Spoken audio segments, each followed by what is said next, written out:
Ohio. Hey, how you doing, guys? What's up? Morning. I still have small eyes and shit, okay? It's just like you get me, bro. You know what it's like when you wake up, you're like, fuck. Today I will go to bed. I like at the normal time. I won't doom scroll. I won't waste time just browsing YouTube and going down the rabbit hole. Yet you do it again over and over, and you don't have the will to stop yourself from doing it. And that's what happened. And so yes, last night actually that was a little bit different because a game hooked me in. Okay, I played the game yesterday. I sacrificed my sleep for a game, an mmorpg that has 20 online players. And no, I'm not talking about Ship of Heroes. Okay. No, it's not Ship of Heroes, okay? Let me just bring the music down now a little bit. Yeah, that should be it. The music comes and goes. It is what it is. Oh, fuck. Morning. Good morning, everyone. Really good to see you all. Thank you so much for popping in. Today we have 2 hours like we do every week. And I don't know if it's enough. At least enough to cover the topic I want to talk about. And that is Ship of Heroes.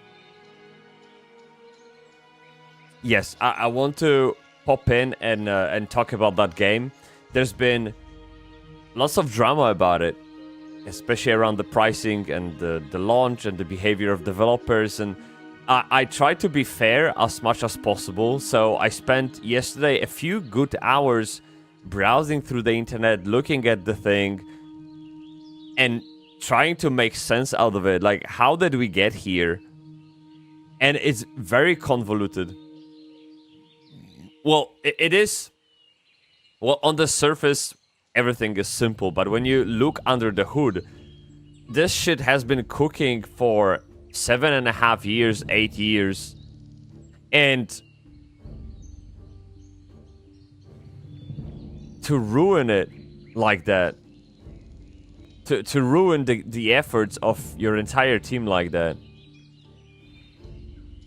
I don't know, man. It's fucking painful, innit? Yeah. Hey, Shalva Kulmilo. May the cogs be with you, człowieku. Have a kiss, what's up? Hey, my bib. How you doing? How you doing? Hey, yeah. Today we're talking about Ship of Heroes. By the way, do you see how dark it is in here? 7 a.m. and there's barely any light outside. It's just a little tiny weenie here, and I have to use studio light to just keep me visible. You get me, bruv, innit, bruv? Yeah, it is what it is. And what do I have? Why do I have SMSs? Why do I have texts? Okay, I know. That's fine. Just near you, being near you. Yeah, dude, how you doing? How's the day in Georgia? Tell me all about it. Yes. I am quite proud of the fact that I actually know what is capital city of Georgia.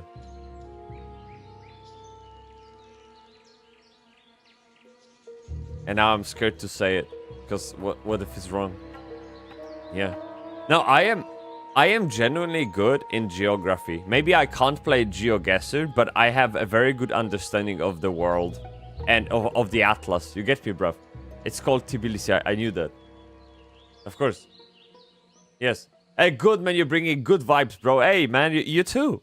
You do exactly the same shit. You popping in like that in it, bruv, and just chatting with me. That's awesome. I'll check the game. Just wondering about. No, don't check the game. No. Okay, let me show you the screen. Okay, and before I can talk about this, and mind you, chat, I don't have. This isn't a pitch, okay? This isn't a scripted video. We'll be probably jumping all over the place as you guys talk to me about this game. But there's a lot. Okay, so before I can actually do anything about this, I need to do a little dance. Okay, and now drink coffee. My first coffee of the day. Man, every time I wake up, I just go straight to kitchen, put the kettle on, and brew coffee, right? But on Wednesdays, okay, when we stream, I have to delay my ritual of making coffee. Because I need to have coffee ready for the stream. Which is about 1 hour after I wake up. You get me, bruv? Innit, bruv? Yeah, bruv? Yeah. So, I'm suffering, okay? Let me drink coffee in it. Yeah. Kampai, kurwa, kampai. Cyk, typeczku, nie ma tak łatwo, you get me?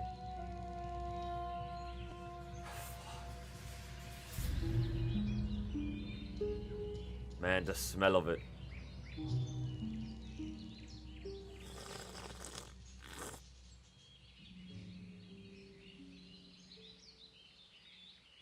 Oh, kurwa.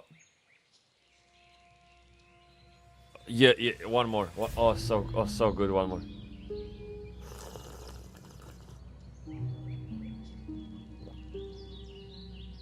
Okay, pierdol, this is actually good. Oh, fuck, this is actually good.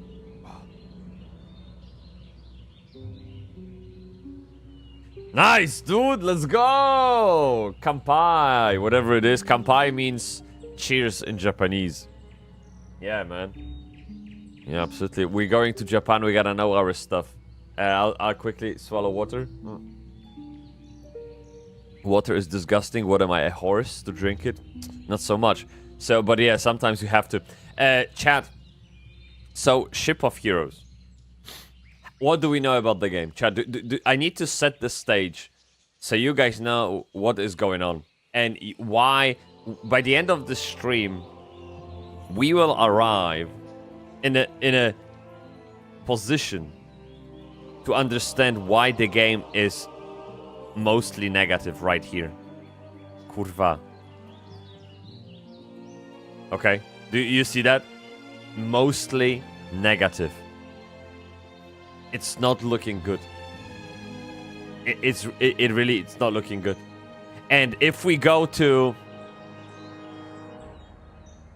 this beautiful place.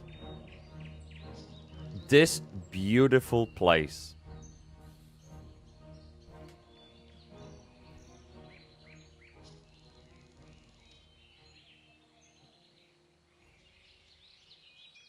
Ouch.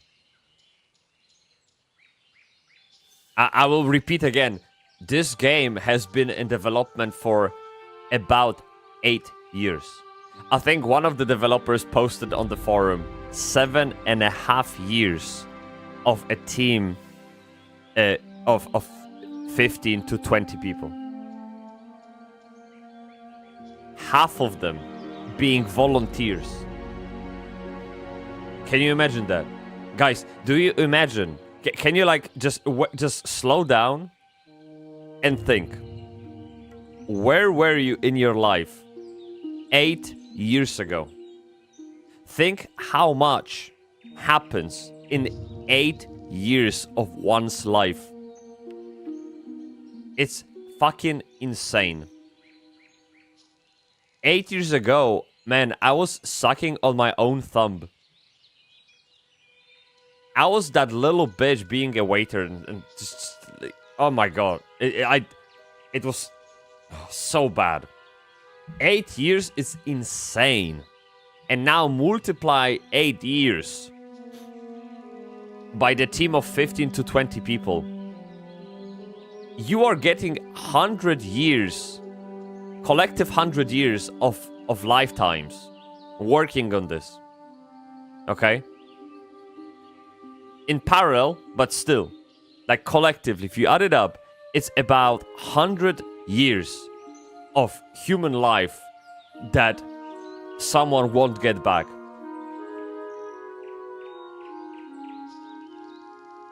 And this is the result.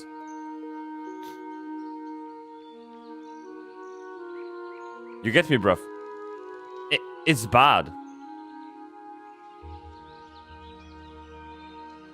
But hey, let me show you the game, okay? First, I will show you the game. We need to set the stage of what happened. And the reason why we're talking about this, by the way, is because it is a very interesting discussion between the perceived value, market standards, missed expectation, product positioning, willingness to pay. There's so many things that you can break down in this. I believe people will be talking about Ship of Heroes 10 years later in universities. They will be teaching about Ship of Heroes fate in universities down the line. Because there's so much to unpack here. It's insane. Yeah. At least they will get loads of knowledge if they're wise enough. I think so. Yeah, I mean, the entire concept... Look, if you look how you gain skills and knowledge in life, okay? You live, you make mistakes, you learn from them, and you move on, okay? That's basically the cycle. Fail, learn, maybe fail again, learn again, but eventually win and move on, okay? It's like the repeating cycle. And I feel like these guys are... Oh, fuck me, like... The thing is, okay, let me show you the game. Let me show you the game, because we need to know what we're talking about. Let's level the playing field, okay? This is the game. Let me play you a couple of trailers, show you pictures, and Shalva, you tell me what you think.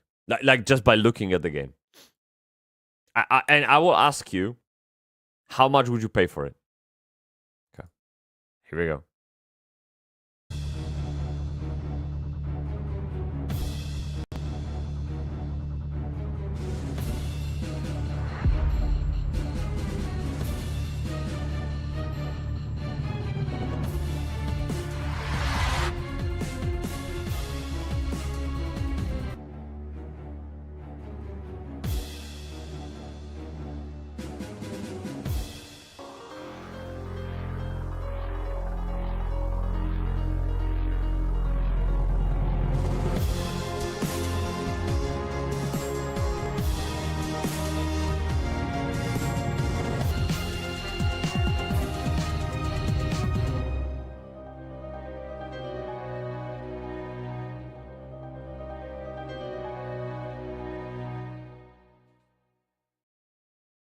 Okay, there you go. There you go. What do you think?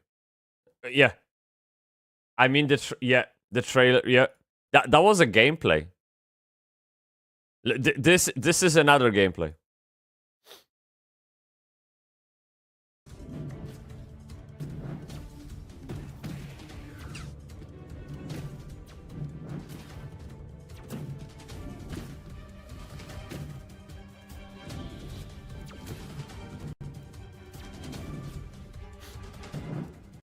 So having established that the game looks like the end of the year student project with store flipped assets. So having established that the game looks like Unreal Tournament 99, yet it is in 2025, how much would you pay for it?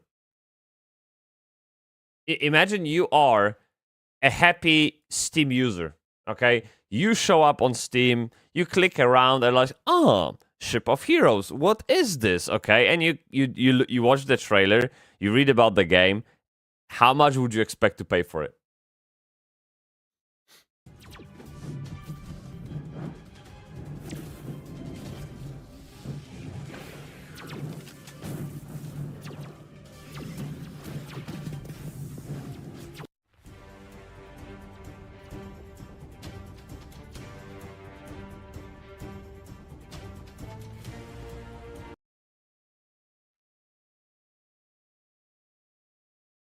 It must be free.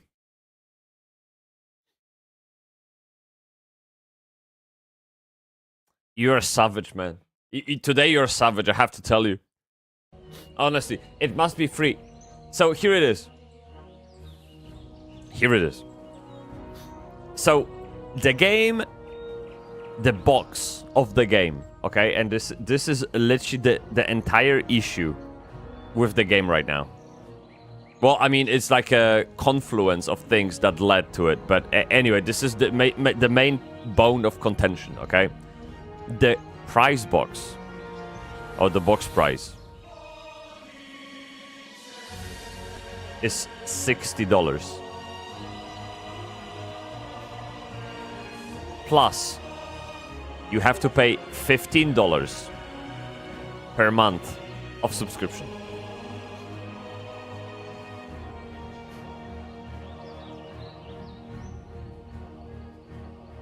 There you go.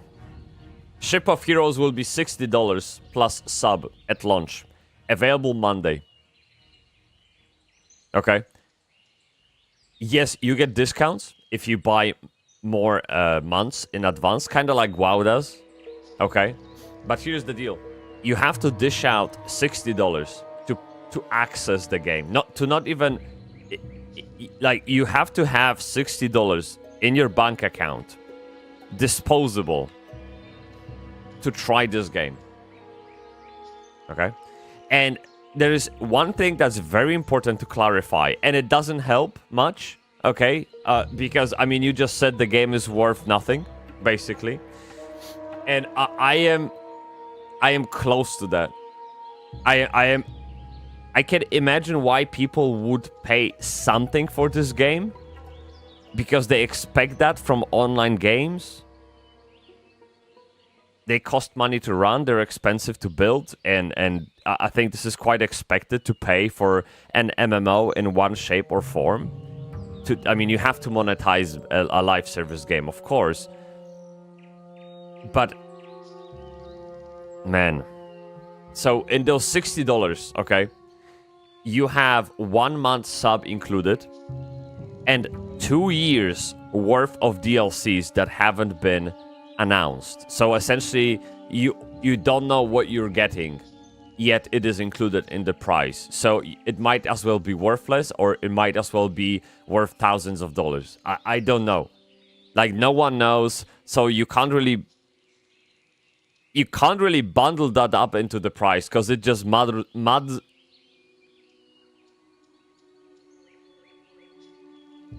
the waters. Oh, that's what I was looking for. It maddens the waters, man. So, technically, the game, the base of the game is $45 plus $15 on top of sub. That is included in the price. Hence, it's $60. Okay?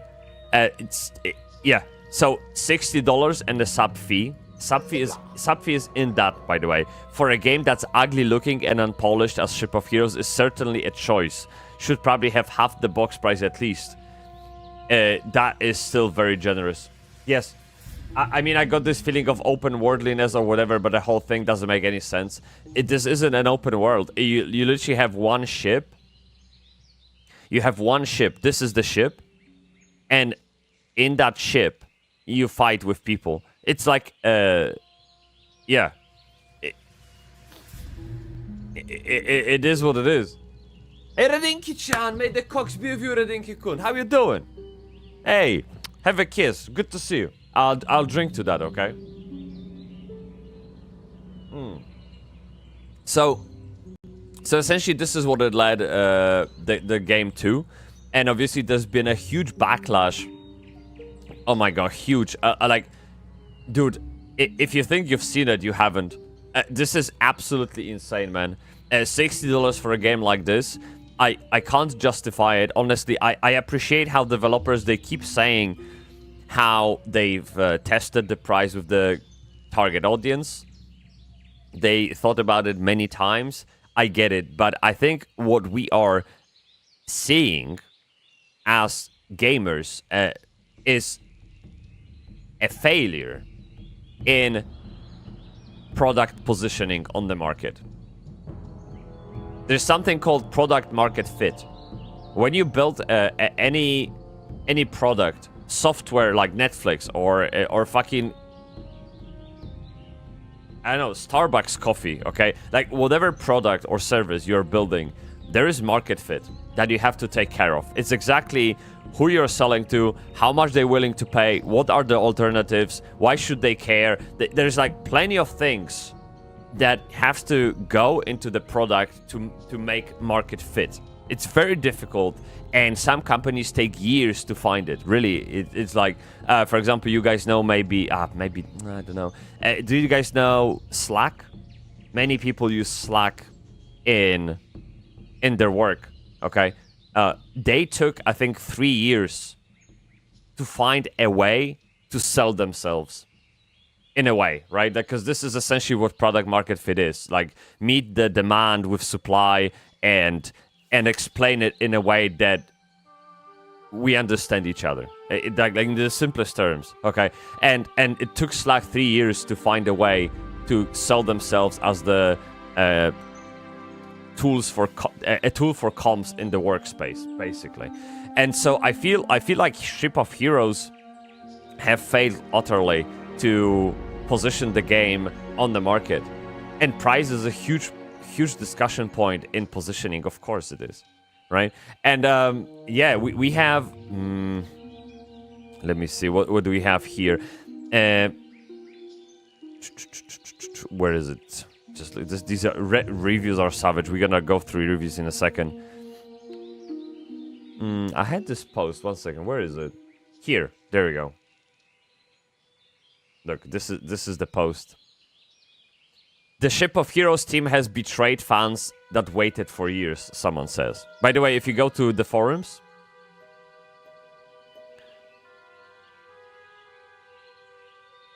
this is from 12 hours ago.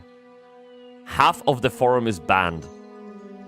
Oh, this is actually not that bad. 'Cause I guess they didn't have time to browse through this. Oh yeah, because this was before launch. This doesn't matter. After they launched, look, they've been banning people on forums. You can't say... Apparently, they allow for you to write a criticism as long as it's constructive. Yet, they ban people who are constructive about criticism.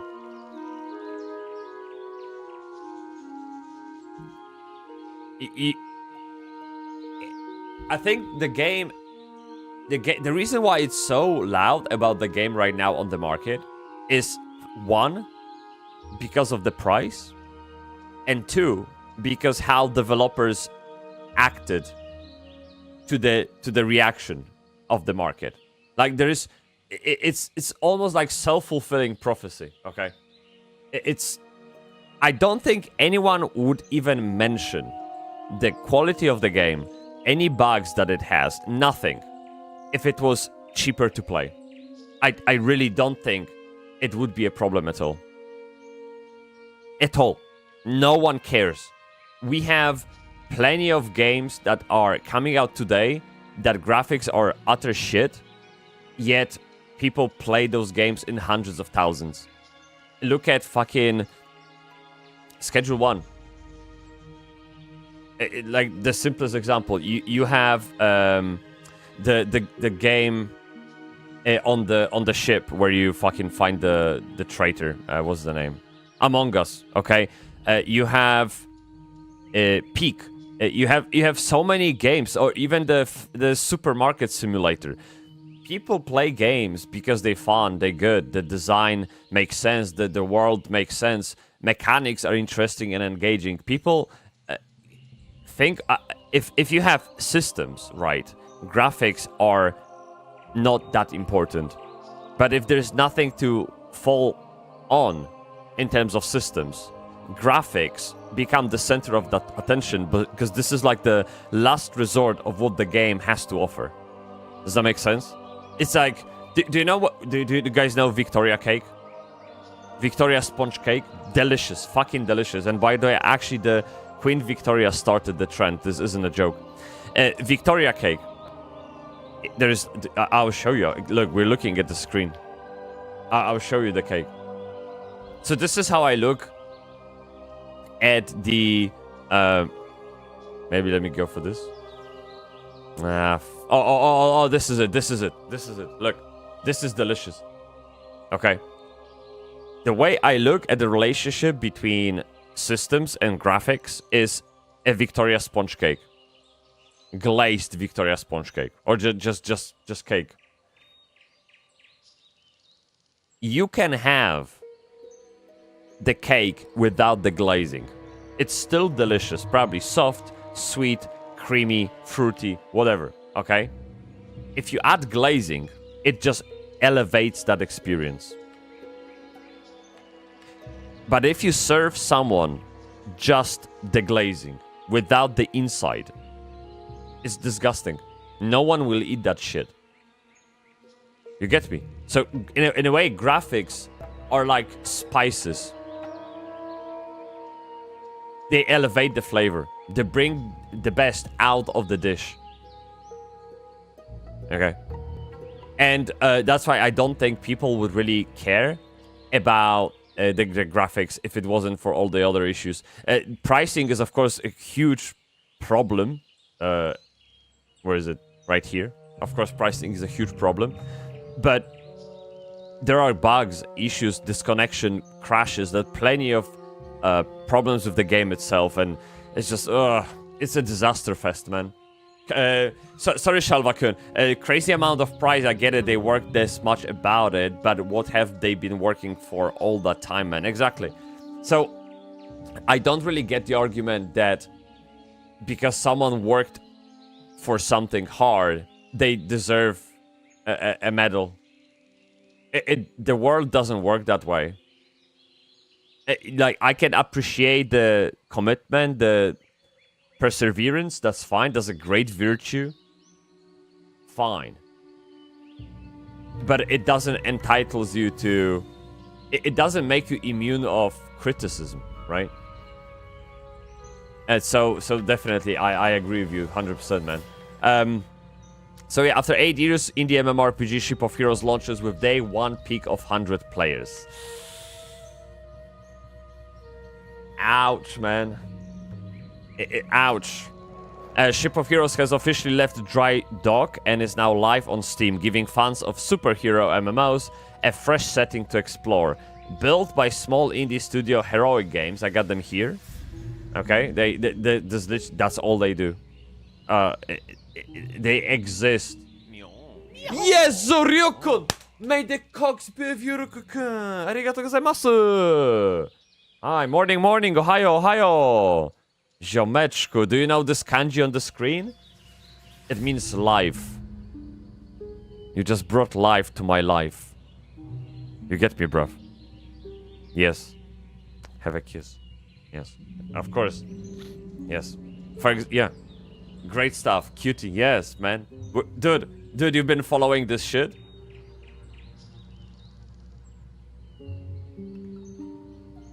Yeah. Have you been around to experience this real time? The project has been in development for roughly 8... What the fuck? I didn't click anything. Yes, the project has been in development for roughly 8 years and positions itself as a spiritual successor of City of Heroes, which, by the way, here, let me show you something. Let me show you something. Yeah, I just... No, kurwa, I have paint on the other screen. Oh my god, 1 second. I have to change my screens. Sorry. Where is it? Yeah, there it is. Okay. Okay.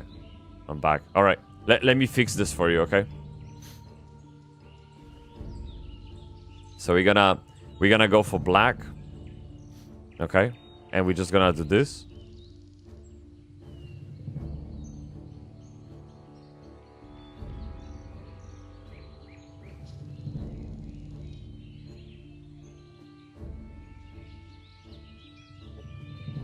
You haven't. Okay, so I'll bring you up to speed very quickly. This is the game.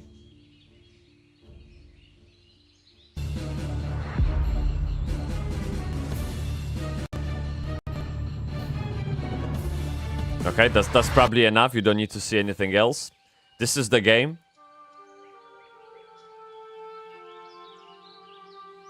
This is the game.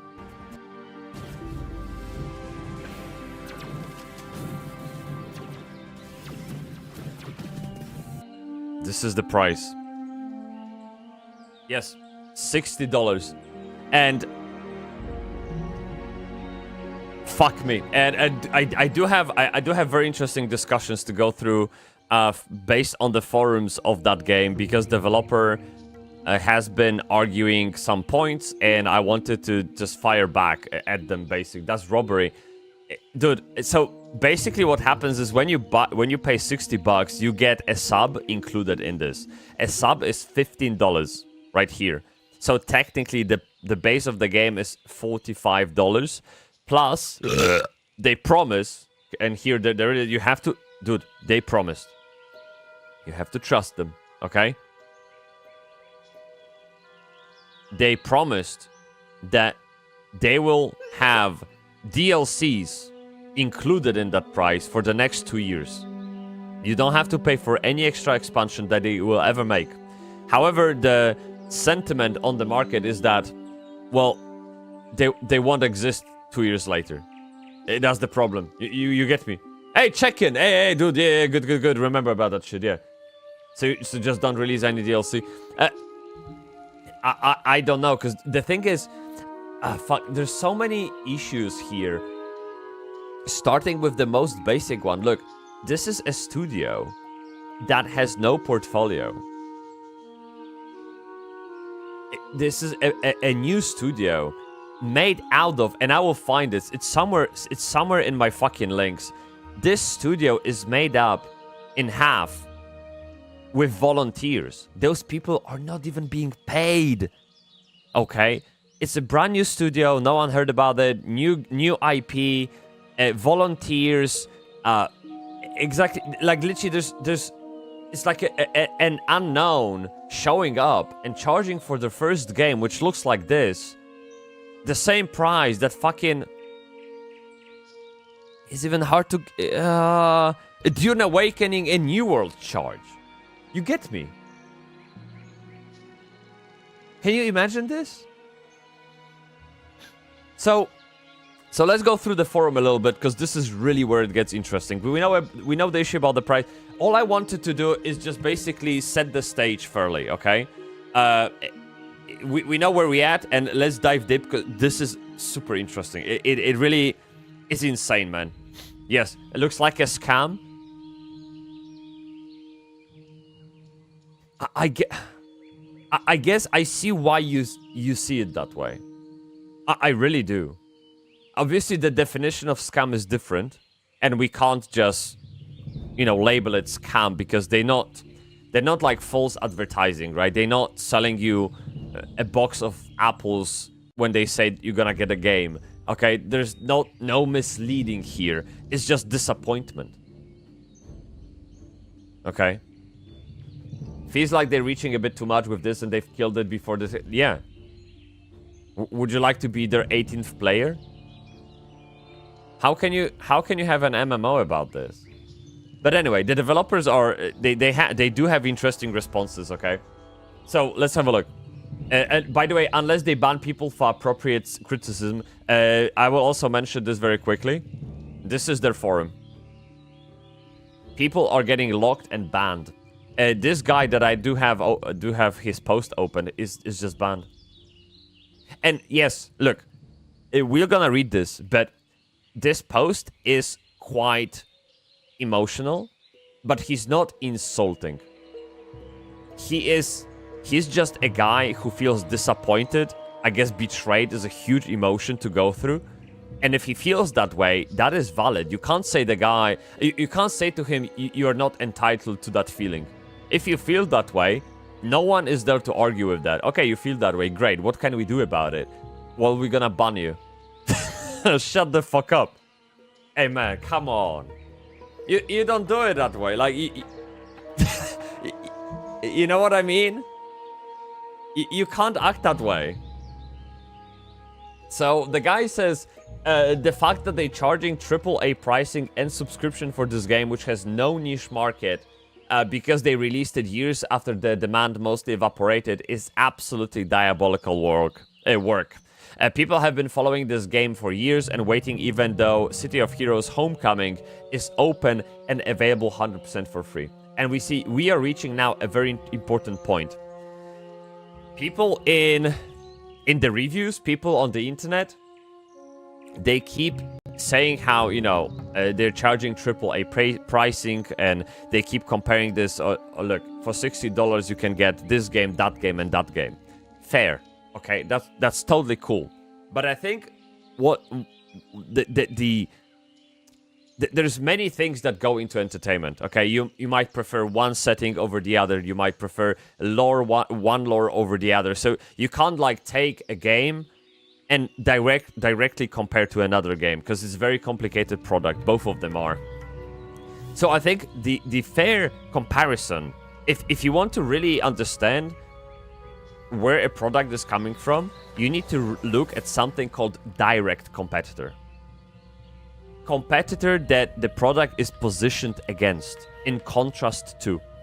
And that is City of Heroes. Okay?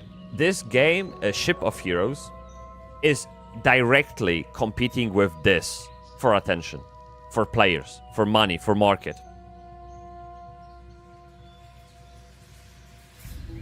See this?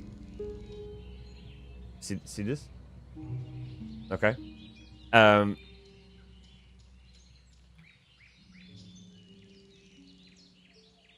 Look, see this? 2004. Okay. I don't know if it's on Steam, actually. Let me see. Yes. Oh, it's not on Steam. Okay, sorry. I thought so. So, City of Heroes is a direct competitor to Ship of Heroes. Yet, it's $60 cheaper. It's free. Okay? It's insane. You can literally play a better game for free.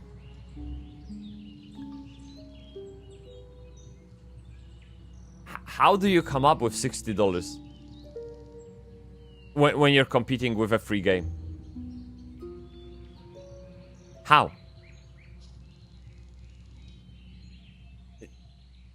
Someone called him a jealous hater? Jealous of what exactly? Yeah, dude, it's just... Look, there will be always people who like sucking cocks, okay? And that's okay. But we have to look past them and look at the facts. The game that looks like this is $60, and it competes with a franchise that has been around for 20 years. Is objectively better. It's literally better, dude. It has it has 85 out of 100 on Metacritic, and it's free. And people are familiar with the lore. They grew to love the characters. There are literally people waiting for the expansion called Homecoming. Yes, there are expansions coming to a free game. Okay? Insane. You have to be delusional. This is a Delulu situation, yeah. The people that waited for years for this game are betrayed by the ridiculous pricing, and now the dev argues that the pricing has been out in the community for 7 years. That's not entirely true. It is true to the extent of that, yes, they've been talking about the pricing model. They were talking about the fact it's going to be a box price on launch. They were talking about the fact it's going to be sub-based game.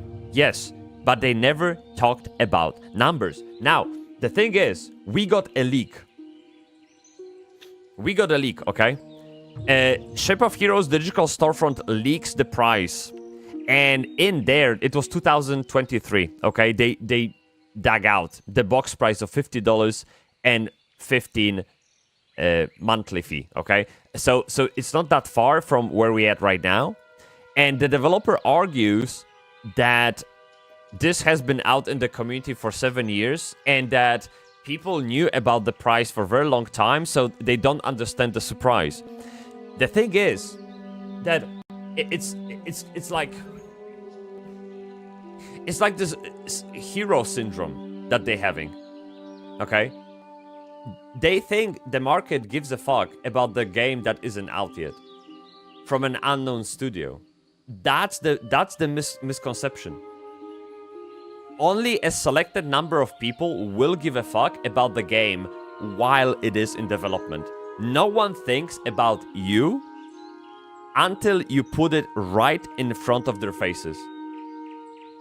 There are literally casual people browsing Steam, wishlisting stuff, and they don't dig deep into leaks, drama, and fucking community reports, okay? They just look at the game and like, okay, another superhero MMO, sure. I will wishlist this and check back it later, okay?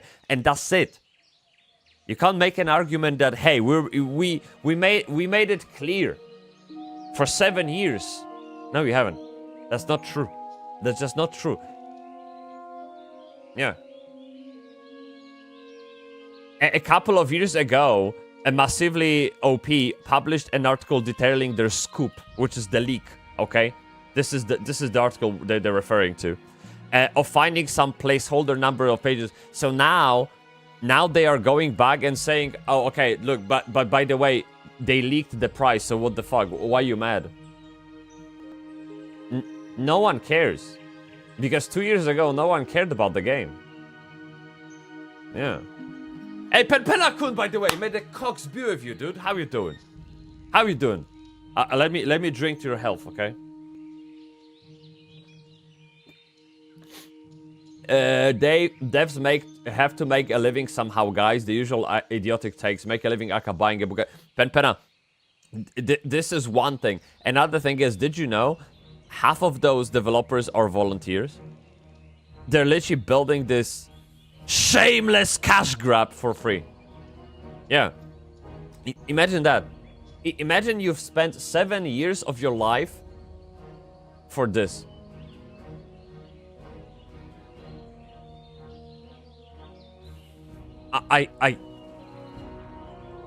Guys, where were you 8 years ago? Think about it. Think about how much has happened in your life in the span of 8 years. It's fucking insane. Okay? And now imagine you just woke up today and you realized that there's only 17 players right now.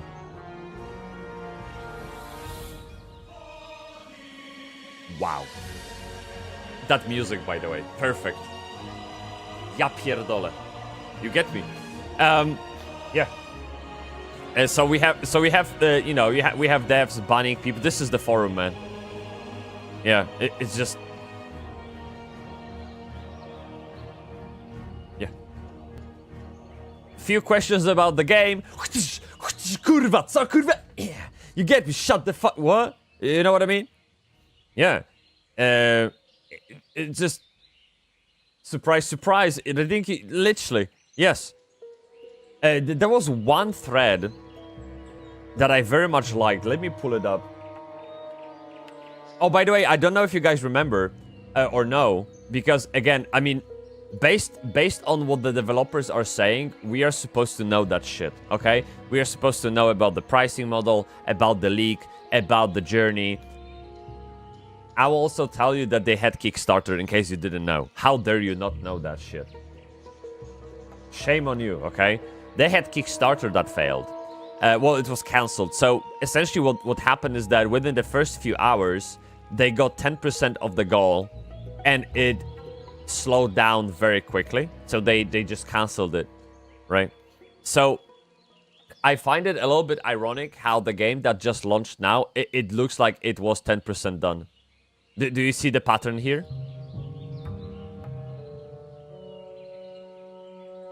Yeah, they're like 10% team. You get me? Yeah. So that's one thing, but I wanted to look at this. Where is the link? 1 second.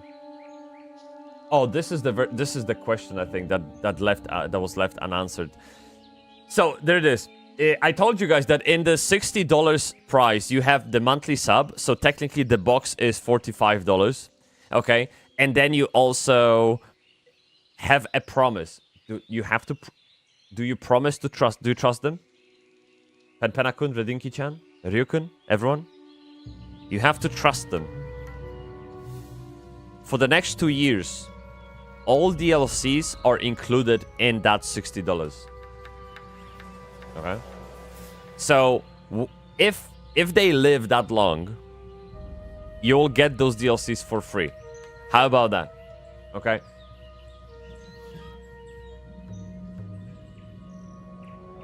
You can't say this, man.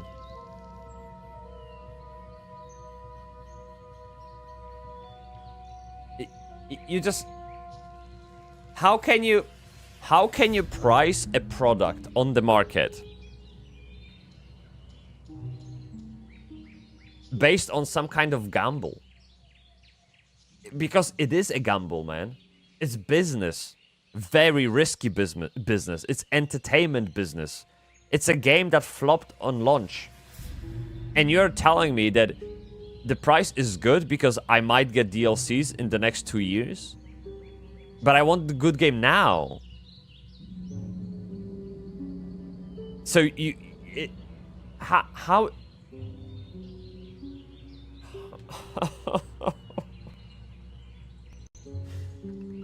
the reason we're talking about this now is because, first of all, I want to bounce off all those comments and ideas off you and see what you think. But also, I want to make sure I have all the info in case I missed it before I record the video about it. I really don't want to cover drama, and I don't think I'm approaching this from the drama perspective. I'm not being very one-sided. It's perfect case study for how to not position a product on the market. And this is very much my stuff. I've been working in marketing for 15 years now, and this is just beautiful. You get me? So I can't wait to make a video about it and actually maybe expand on such practices beyond example of Ship of Heroes as well. So I'll be working on it very soon. I'm almost certain people would be willing to give it a try if it was sub only or something. Yes, true.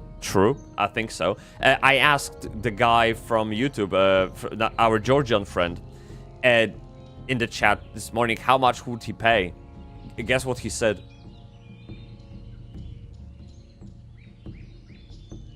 He said the best price. Let me tell you that. Okay? That's how much he would pay. Yes. Like, if you know you have a game worth that much, you wouldn't be afraid of having a more lenient model. I can't agree with you more. Pricing a product is very complicated, and there are those studies, which, by the way, those developers claim they completed.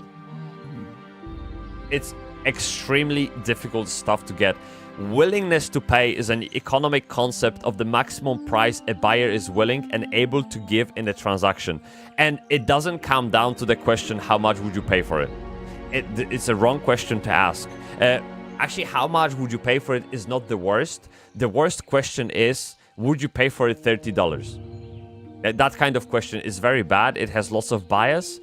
It doesn't allow the user to have a complete context, kind of puts the pressure on it. There's no anchoring done, it's easily manipulated. There's so many issues with asking on the spot, would you pay for it $30? So, look, I've done user tests, both moderated and unmoderated. I've done pricing research for my own company and other companies. It's fucking hard. And there are people, I think this... there is a company, it's a huge enterprise in America, that their entire product is this. Pricing products. This is the only thing they do. All the power, all the effort goes into pricing a product. It's very hard. So... something just went wrong in here. I don't know what those developers did to come up with those $60. I don't know where the idea came from, but yeah. And this is the CEO, by the way. Yeah.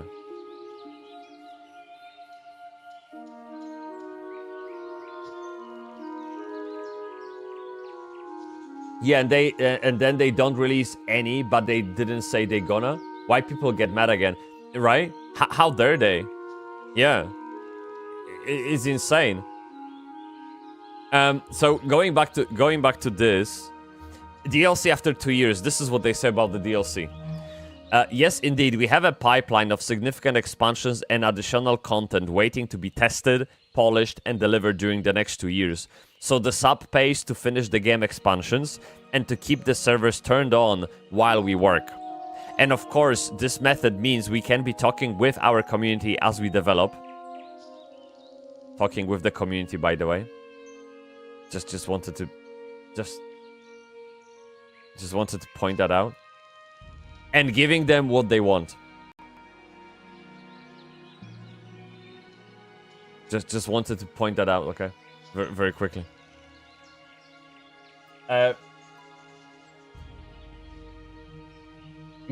Guys, how do you fix it? How would you fix this? Imagine trying to scam MMO players after all these years of getting scammed. The thing is, I really don't think they are... Fuck. I'm trying to not use the word scam because it's so frivolously used. And it often is so detached with the actual definition of the word scam. But they are crossing the line, whatever you want to call it. So I see why people reach for the word scam because it's just convenient. And it kind of... There is some kind of overlap between whatever they're doing now and the definition of scam. It's not like circle, okay? But there is overlap, okay? Yeah. But how they argumented the pricing, they should have a diehard fan base by now. I mean, they do have a diehard fan base, right? I mean, we can't say they don't. There's clearly people who can't live without the game. It's just not enough of them. How they argumented the pricing, there was a post. 1 second. Let me see. There it is. Look. Just to put this out there, we've been discussing a download price of $50 and a roughly 15 sub for 7 years on our public forums and in our alpha and beta events. The only pricing change we made recently was to lower the download to 45. With no DLC for 2 years after launch, no pay to win, no loot boxes, and no cash shops. And we are not AAA studio. We are real indies. A third of us are unpaid volunteers. So this doesn't explain how they arrived at the price point. The thing is with those prices is at the end of the day, you're buying a bunch of pixels. So it's very abstract, right? Like,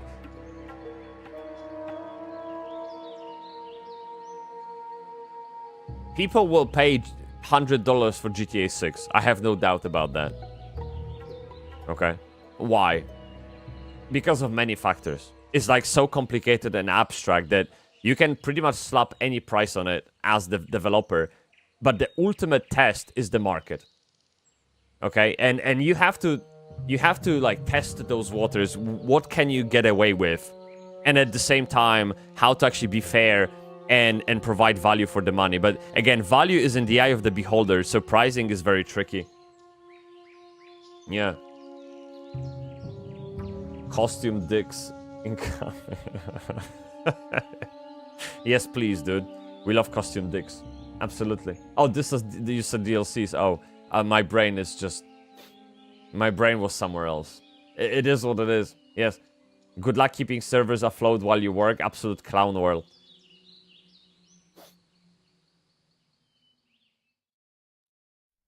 Yeah. Captain Morgan, cool. May the Cox be with you. The funny thing is that Unreal Tournament 99 had those graphics. Dude, this is this game is 26 years old. What? I'm not going there. There you go. Do you know what I mean? How? How did we get here?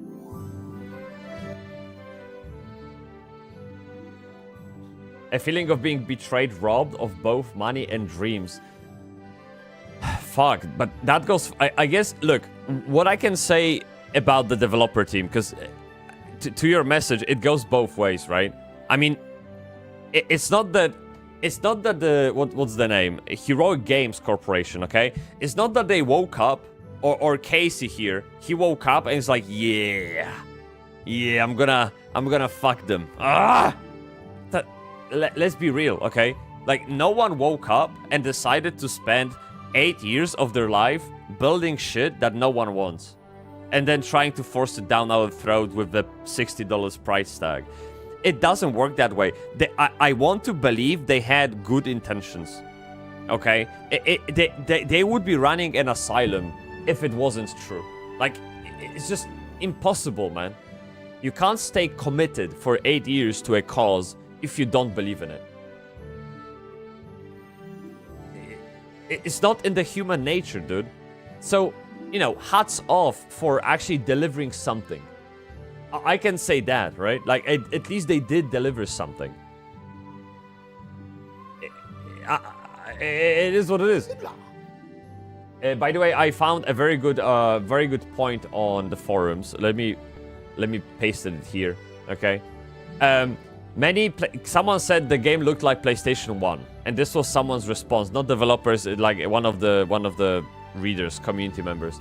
Many PlayStation 1 games have far better world building, game design, level design, content design, and overall environment, concept, character, UI, UX design. The list goes on. All of it combines to make those older titles look much cleaner and more professional than Ship of Heroes.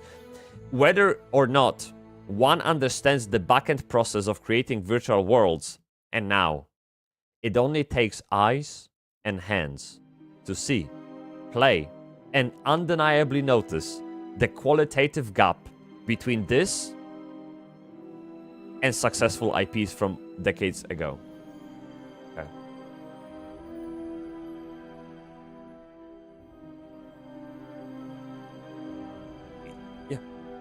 He just said it. There's just he says about, you know, he mentions all those intricacies like environment design, concept design, level design, all of that. This is World of Warcraft 2004. Yeah, it's timeless because so many things just clicked, and this game has nothing clicking for it. Yeah. Hey, where's the Discord announcement? I don't know where the fuck it is. I don't know why it doesn't work, man. I will... Look, if you remind me, I will look into the bot after the stream, okay? Yeah. So, by the way, sorry, I had to change the tab because it was white background and it just fucking kills my eyes, okay? It burns my retinas. Redinky says, nah, sorry, but he looks like somebody once said to him there's money in gaming and he went with it with no research.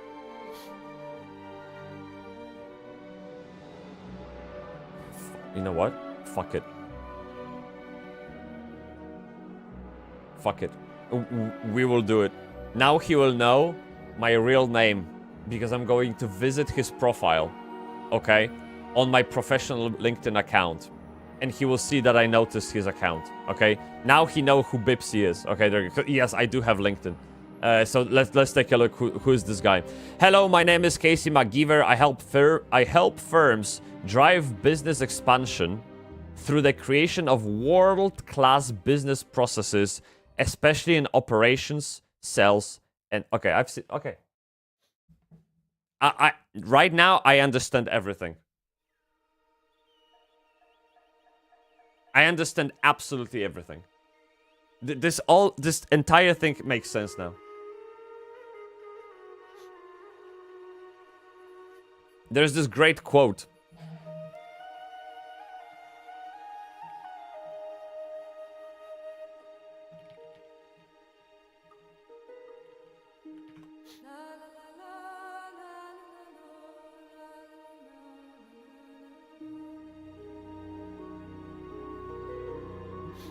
There's this great quote from Steve Jobs, okay?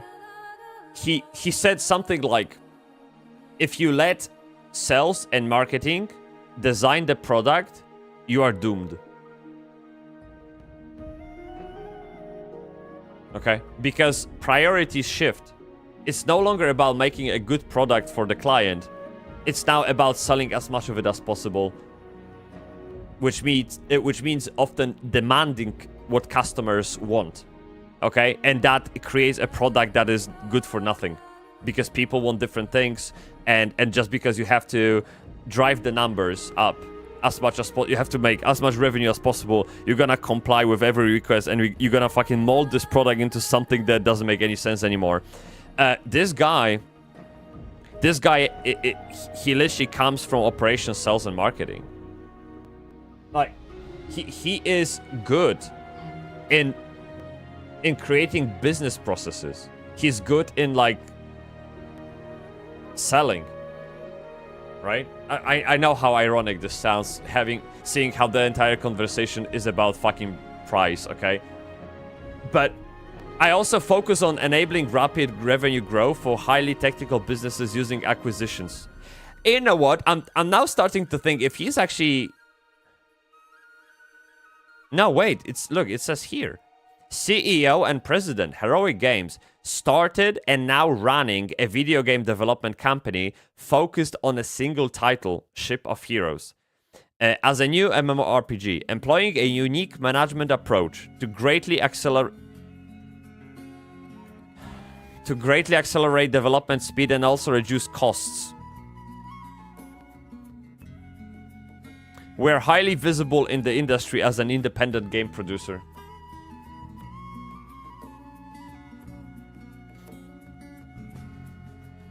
Wow.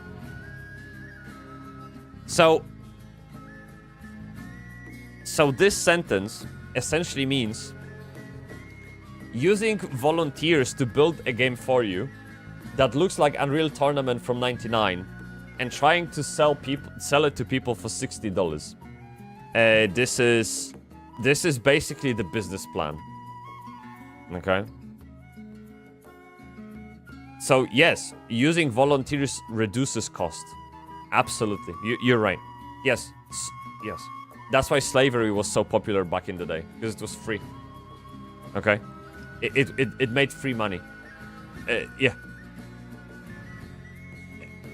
Now, it is what it is. Honestly, in that case, he failed in his job now. His product is badly priced, in turn probably stifling sales. Yes, I think... Fuck, I think failure is on deeper level.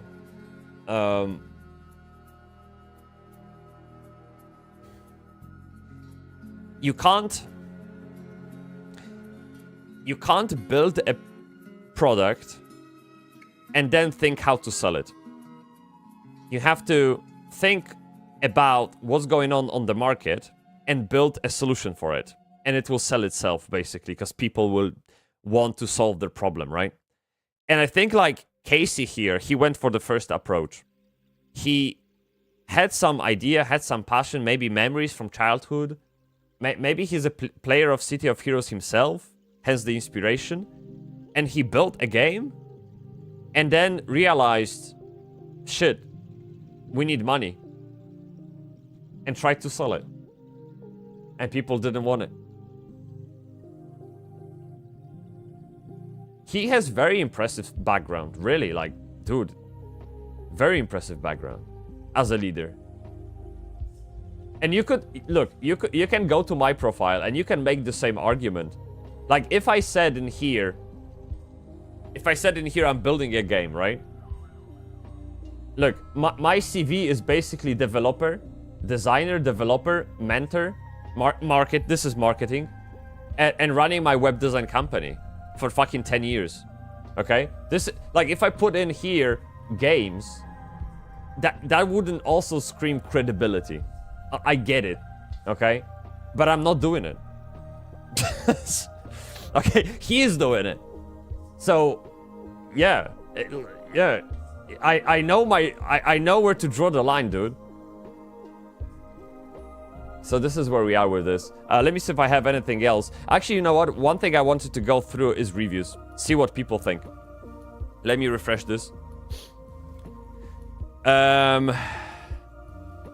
me see. Do not bother. Google Homecoming and play superior 21-year-old game for free instead. I told you, Ship of Heroes is in direct competition with City of Heroes, and that's what they should worry about. They shouldn't worry about New World being the same price tag or Dune Awakening being the same price tag. They should worry about the fact that a better game that already has a fan base, that already has an established IP, is for free to play, and it's better. And it didn't take 12 years of development, actually. It took 7.5 or 8 years now. Yeah, so just a quick clarification there.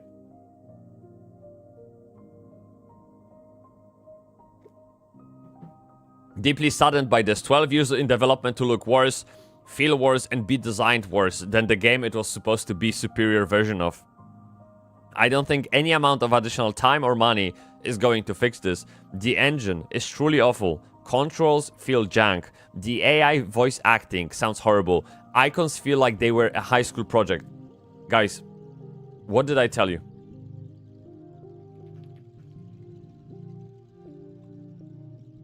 What did I tell you? There you go. I'm telling you. Where is it? Sorry, I lost the tab. Here. Look. Here.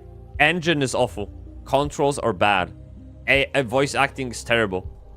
Not the game. The systems aren't good. The sponge is bad. The sponge is stale. And it doesn't help that glazing is even worse. Okay?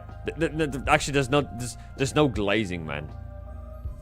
You can't be talking about the glazing when Unreal Engine 99... Unreal Tournament 99 had better graphics.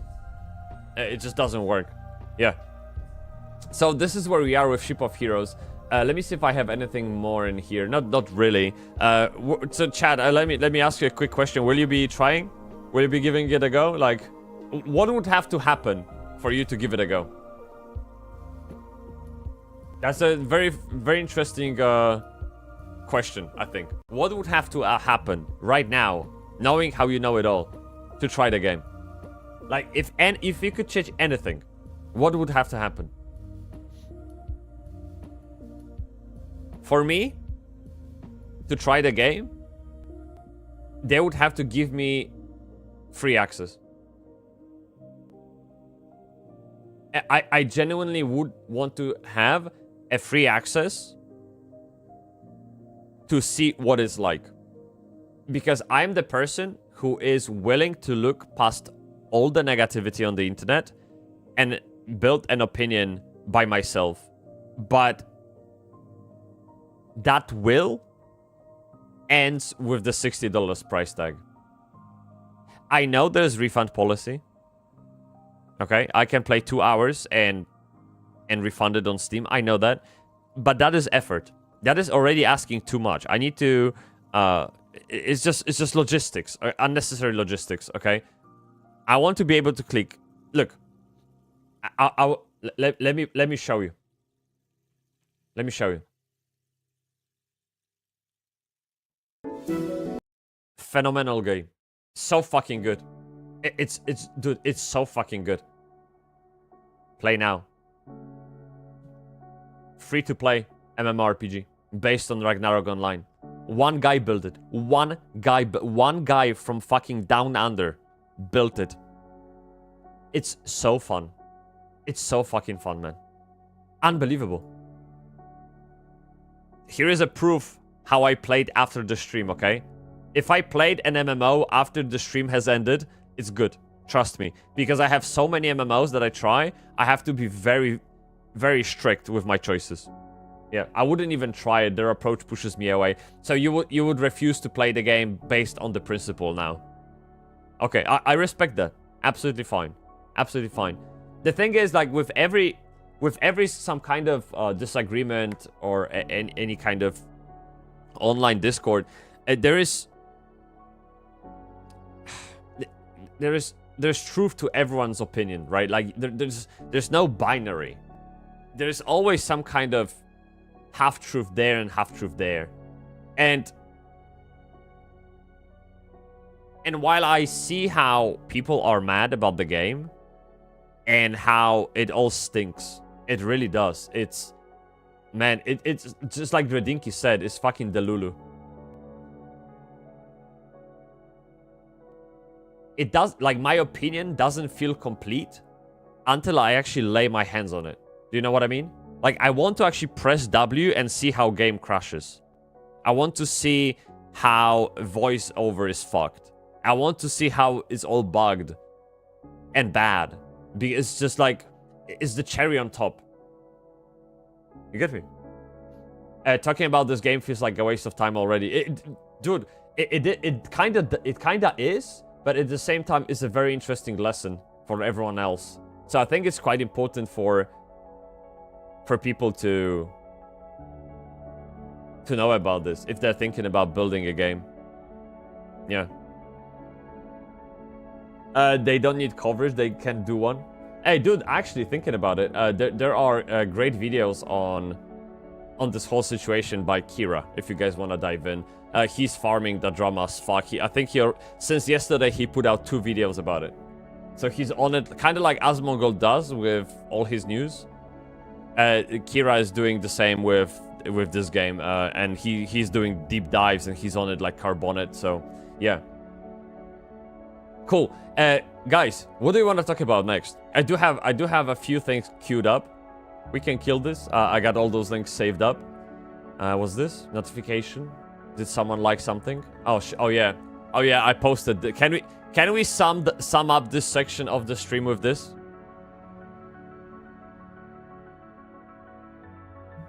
I think this is a nice end to the topic, to the subject. What do you reckon? 1 second. Yeah. Okay. Hey, wait. Why did Redinky said something in the... What? Nah. Yeah, I just...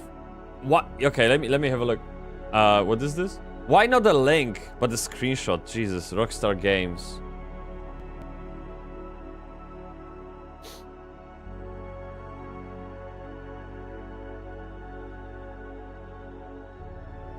We're excited to support the No Pixel team as they create the future of GTA RP. This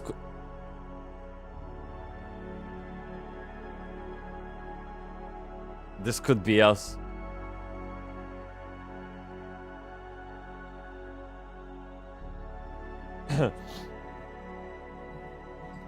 Because I got it like that, bro. Okay, no. Thank you so much for posting it. Thank you. I found it easily. I mean, oh, sorry about that. Dude, whatever you wanna think about this, Rockstar right now is scoring some social points, for sure, ahead of GTA 6 launch. I think it is a little bit of PR stunt, right? Just to get those points going, especially on the wave of the of the Turtle WoW drama and all those private servers drama that, I mean, inevitably people know about. So that's good for them. But at the same time, it's amazing for players. It's a mutually beneficial transaction, basically. Yeah. That's absolutely fantastic. I wonder what kind of support they're thinking about, though. And now Pixel 5 is the next evolution of GTA 5 role-playing experience created in collaboration with Rockstar Games. Coming soon to the Rockstar Games... Alright, they're gonna funnel people towards the game. Yeah, pierdole. Wasn't No Pixel very restricted in a way that who could play on it? To the point that mostly only streamers played it? Such a smart move for Rockstar. Ryukun, this is fucking easiest W ever. This is literally the easiest W. Someone else did the work for you, and you just popped up and put your flag on it. Right? And of course, I mean, Rockstar built the game. I get it, right? But hey, they earned their fair share of money from that title themselves. This is someone's free time building an amazing experience for the community, and Rockstar showing up being, okay, sure. Let's get those points going. But this is interesting. Look, it says here, coming soon to the Rockstar game launcher. No, sorry, not this one. Here, created in collaboration with Rockstar Games. Does it mean they call it created in collaboration from now on? Or has it been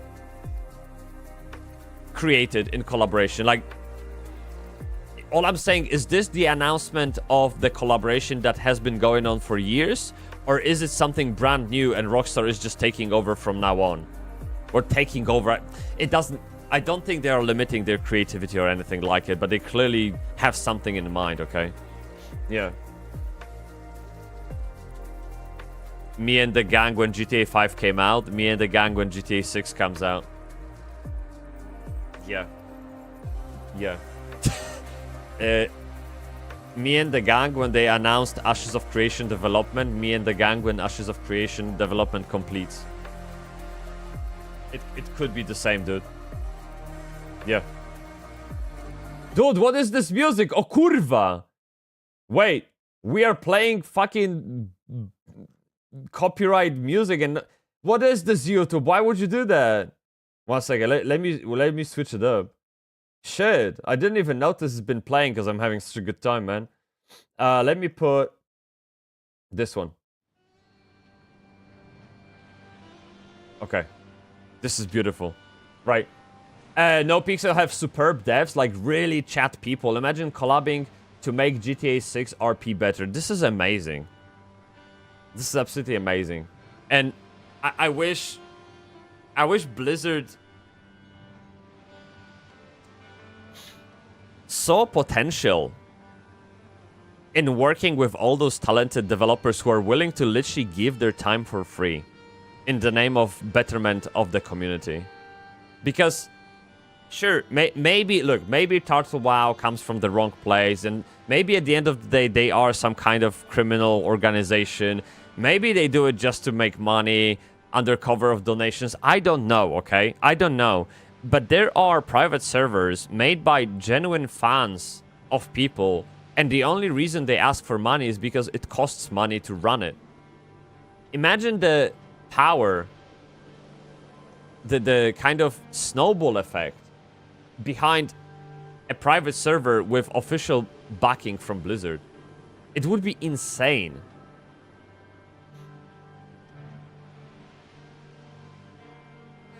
Yeah.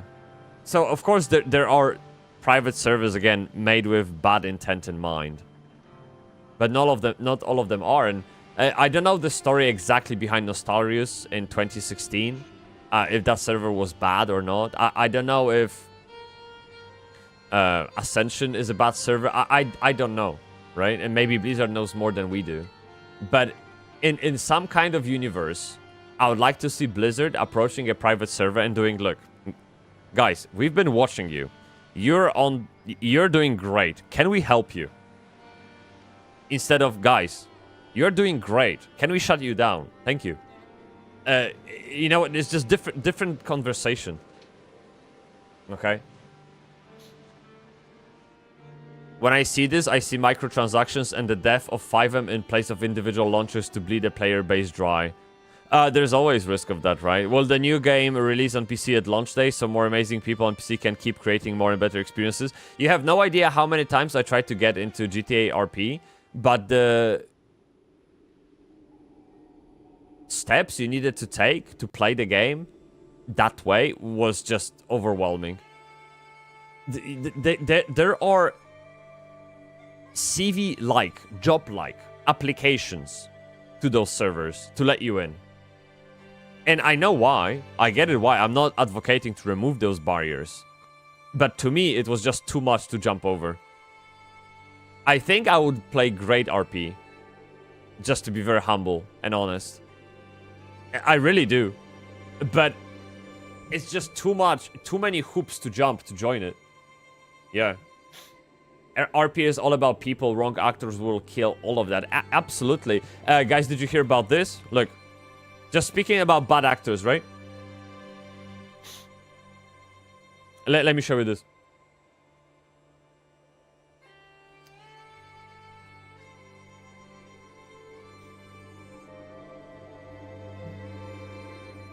Fortnite launched voice chat. How do you think it went? What do you think was the outcome of that?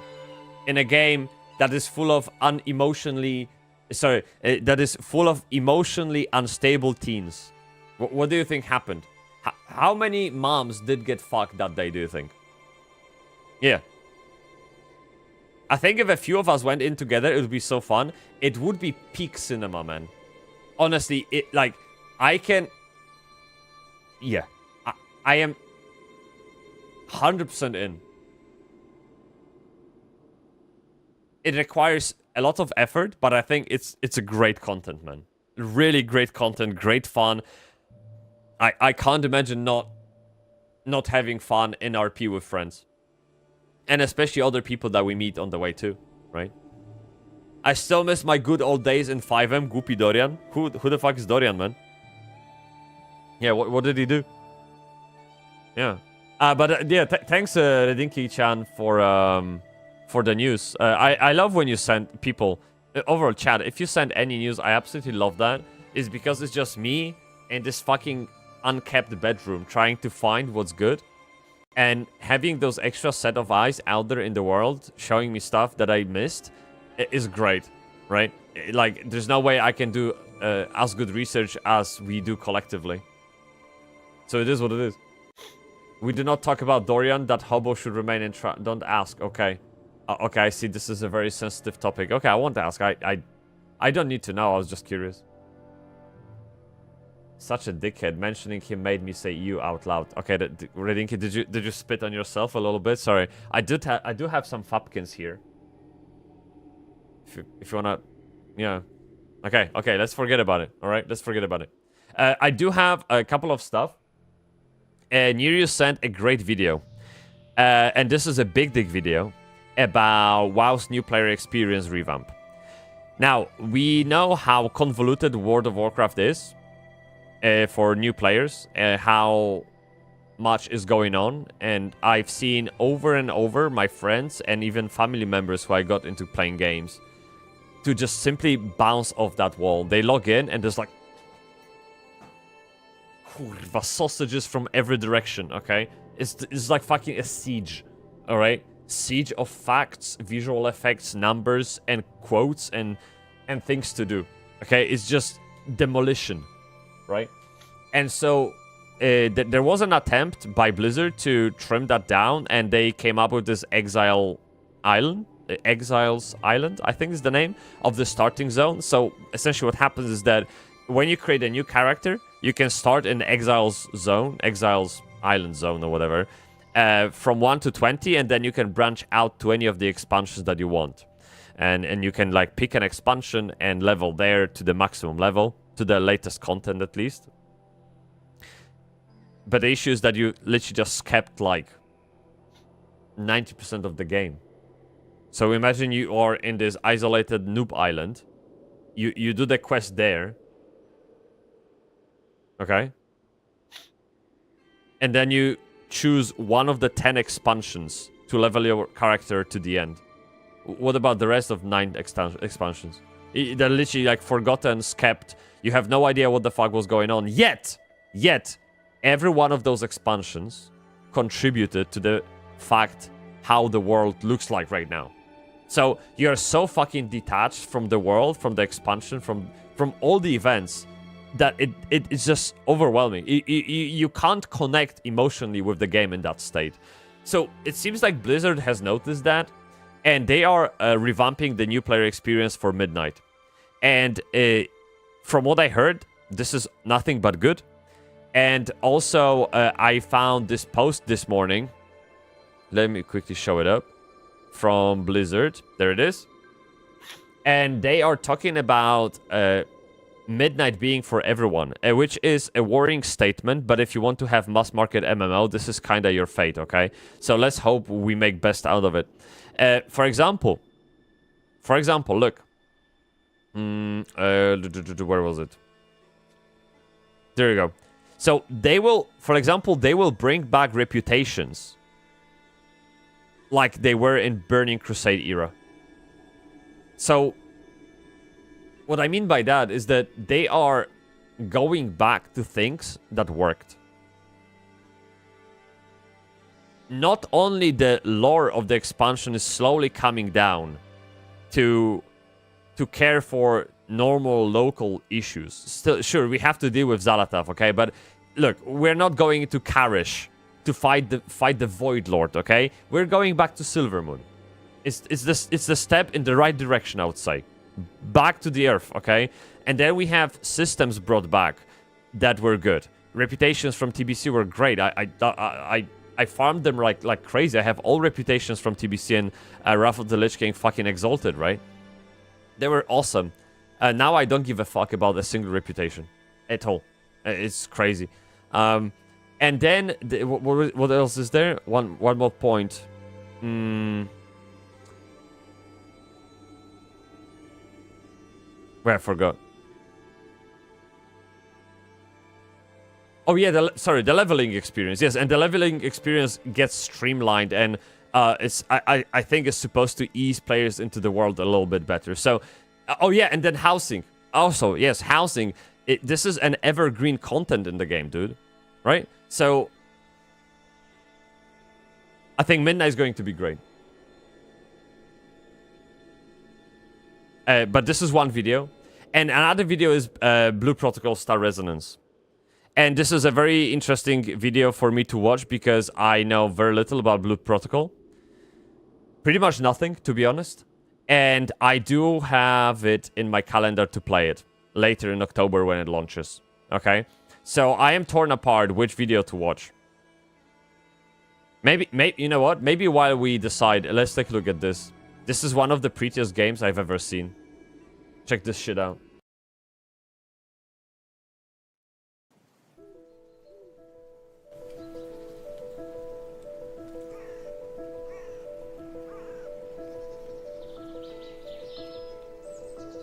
It's a 2D 3D or 3D 2D. I don't know how you wanna call it, but look at this.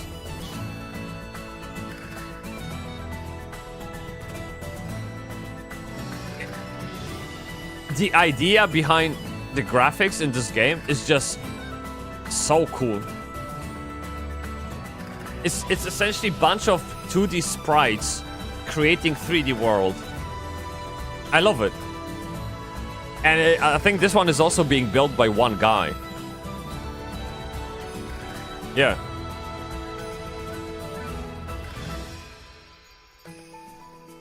Yeah, I do have it wishlisted. I'm ready. I'm ready for. I think Redinky sent it to me one day, and I stuck with that game for since then. Yeah, I really can't wait for this game to come out. And then the other one short video I had random NPC in RuneScape. Let's see. What's this? I wonder if I'm gonna get the joke because RuneScape is like a little bit beyond me.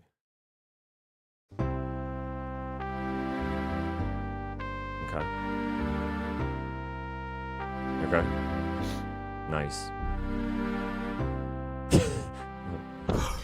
Ah, there you are, Master Fart Sniffer 420. I have a magical lamp for you. Excuse me, Master Fart okay. Sniffer 420? Yep. It's rude to keep me waiting, man. Every time an NPC shows up around me, out of nowhere, because they give you quests, they port you to some challenges. It's a thing in RuneScape. I ignore them because I am mining rock. Stop interrupting me, okay? Hey, I know you hear me. God, what a dick. Yeah. Yo, I'll take that lamp. That's a bot. Like, every time you see a baldy in khaki and green, it's a bot. Sorry, man, I'm trying to talk to somebody else, but they seem to be ignoring me. Yeah, you. I know you hear me, dude. Come on, rub my lamp. Hey, I'll rub it, though. Bro, come on. I know you know it's you I'm talking to. You should just let me have it. Don't keep me waiting. You don't have to wait for me, man. Just give it to me. I mean, look at him. He's clearly busy. Yeah. I mean, he's fishing. What the fuck? Bro, come on. It's free XP. Hey, for what it's worth, there's plenty of AFK farming in RuneScape, okay? Maybe he's just AFK farming. It is what it is, dude. Actually, farming fishing is probably one of the most AFK things I've done in the game, because you just click on the pool of fish, and it just happens. It just fills up your bag until it's full. You just leave it. Just look at me. At least look at me. I'm a human being or something. God Bro, damn it. I see you. Just give me the lamp. Hand it over. I'll use it to level my ruin craft. Will you shut up? Shut the fuck up, I'm clearly in the Baldy. middle of something here. And you popping in, interrupting me over and over again isn't helping. Honestly, I can't get anything done with a distraction like you, constantly trying to pull me away from... Oh. Yep. Oh. Oh, he noticed. Yeah. You get it now? Yeah. Talking to you and taking your lamp is just wasting more XP than continuing whatever we're already doing. True. You get it? Yeah. I think I do. I'll just show up later when you're not busy. Anyway, bye. No, that's not at all what I was trying to say.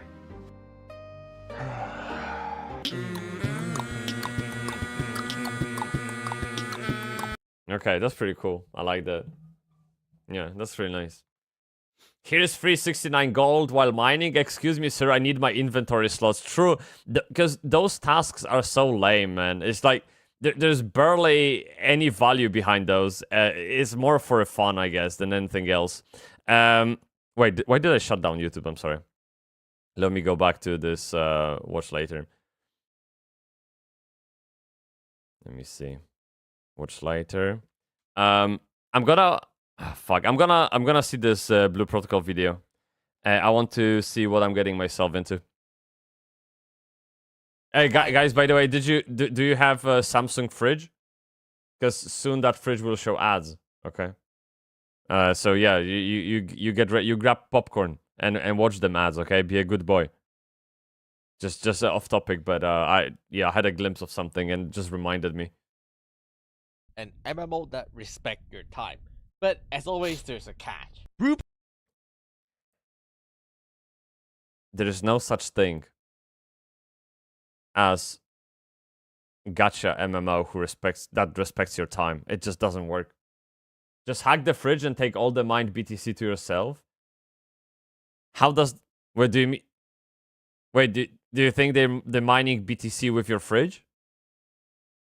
Protocol Star Resonance is a revival project from the original Brew Protocol developed by the Japanese game developer Bandai Namco. Yeah. After Brew Protocol original failed massively in Japan, Tencent has bought out the IP as well as the remaining code of the original Brew Protocol and has turned it into a brand new MMORPG, which is Brew Protocol Star Resonance.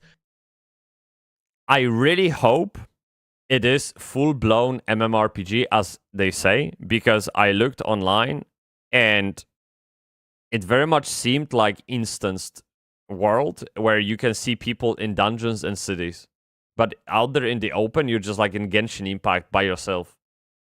So hopefully, it's literally as if World of Warcraft became Blue Protocol in that sense. Do you know what I mean? Hopefully. I'm really hoping for it. Yeah. It respects your time because it doesn't require you to play it. You can skip all gameplay through gacha. You know, there are people on the internet, when you call them out on those pay-to-win monetization systems and all of that, they suck so many dicks, all the way with the balls, that they dare to reply to you to get a job. Implying, therefore, that you're poor, that you're complaining about the monetization in the game. Instead, get a job and pay for the shit in the game. That's their way to solve it. I'm like, yeah, that's the mind of a person who's already given up. Okay, or maybe they have different battles to fight in their life. I don't know what's going on in their life, of course, but man, that's not how you do it, right? Yeah. Wait, you didn't know? Some guy tested why the fuck Samsung fridge takes gigabytes of internet, and Samsung says updates daily. I never heard about it. If you have any video about it, do let me know. I'll be happy to watch it. It sounds very much like something I would watch to my morning oatmeal. Yes, alongside my morning oatmeal. With a twist, which is it's a now mobile game. Redinky, will I see you in the game in Blue Protocol Star Resonance, by the way? Because I feel like we haven't played mmorpgs for a while together. It's time to catch up, you get me? In playing Blue Protocol Star Resonance China on the Chinese servers basically since the original launch in China, and I can honestly answer every single one of your questions you have about this game. With its first season coming to a closure, and we have one full season of the game, I think it's time to finally give this game a very properly honest, complete review of what I actually think about the game. Spoiler alert, there are definitely some goods, but also a lot of bad, and maybe even ugly. With that being said, without further ado, let's talk about Blue Protocol Star Resonance. And as always, if you enjoyed the video or you want to hear more about Blue Protocol Kurva, dude, it's been 1 minute and 50 seconds and I haven't learned a single thing about the game. Come on! Really good graphics. Shit, It run a holy trinity system of DPS, healer, and tank, and has pretty interesting and fun endgame rate as well as combat. And most importantly, anime titties. Because of the incredible character customization available in this game, a lot of people has created really amazing and really cool looking look good, man, that is suitable to their need. Whatever the truck this is. Yeah, this is a lot of unique and cute cosmetic that you can customize to each opponent to create your perfect anime TD's character. Although do be aware that most outfits are premium currency only. If you were to bet what's the ratio between female characters and men characters in a game like this? And how much do you want to bet that all female characters are men? 9-1. That is conservative, I would say. Yeah, I said it in my short that exceptional circumstances call for exceptional choices and decisions, and I might break my rule and I will actually play a female in that game. 97.6. That sounds like something you would research, but I appreciate the accuracy. Okay. Yeah. Which means you have to buy them with real money currencies. And most importantly, this game features a cosmetic gachas. The cosmetic gachas do not give any dude, advantage. It is pure cosmetic only, but majority of the nice looking outfit will be rather expensive to acquire. So we're getting Japanese or so who is building it now? Is it Japanese or Korean? Because the monetization sounds like Korean, to be honest. Let me see. I just want to make sure. Japanese company, really? Let me see. Shanghai Bokura doesn't sound. It's yeah, Shanghai Bokura doesn't necessarily sound Japanese. Shanghai Bokura Network Technology and A Plus is a publisher. Okay, fair enough. So essentially, we're getting Eastern Guild Wars 2. Okay, for now, that's what I understand. So whatever you get in game, it looks good, but whatever you can buy looks better. That's the principle. Now, do be aware that At least there's no pay to fucking win for now. Okay, like the most hardcore killer pay to win is not mentioned, hasn't been mentioned yet. And by the way, Ryukun, speaking of pay to win, I read a little bit more into Warborn Above Ashes, and dude, that game is fucking pay to win. It's so disgustingly pay to win, man. Wow. It's just like, you get me. Yeah. You will never stand a chance against someone who has money. Now, this game do features gacha element. It is not a gacha. Didn't you say cash cosmetics is a form of pay to win? Oh yes, to me it is. Absolutely. Oh, absolutely. I draw a line very early. Very early. Like in my utopian world, there is no cash shop. That's it. Okay? That's it. But it doesn't mean it's just like getting the world rid of some kind of fucking hunger and poverty is a very like great goal, but pretty much unachievable. Same way I see having games without cash shop. It's like this utopia is like goal right there among the stars. So I'll be happy if we end up halfway there. You know what I mean? So going back to Blue Protocol, I expected an absolute pay-to-win fest. Okay? And it seems like we might not get it, which is a positive surprise. And for that, I'm happy so far. And if cosmetics is the best they can do, at least they tried, okay? They're not gonna spread your ass cheeks wide and fuck you. Without lube. It will be with lube at least. You get me?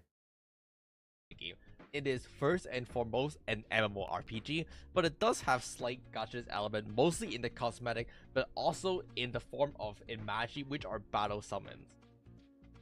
Most battle summons in this game are actually acquired through beating the boss themselves rather than through the gachas. The battle summon, aka Imagi, are a tradable thing on the auction house. The majority of these come from actually beating the boss instead of doing it on the gachas. You only swipe on the gachas if you're extremely pay to win, or you want the human gacha summon Imagi, which are unfortunately not acquirable outside of the gacha itself. It has some gameplay impact, but it's not the defining point of the game.